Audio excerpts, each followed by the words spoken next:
చూపులకెన్నడు దొరకనిది రంగు రూపు లేని మది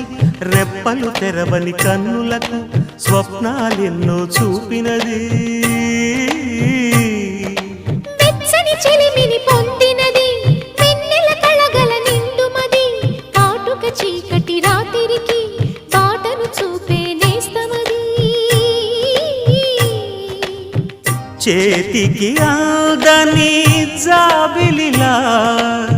కాంతులు పంచే మణిదీపం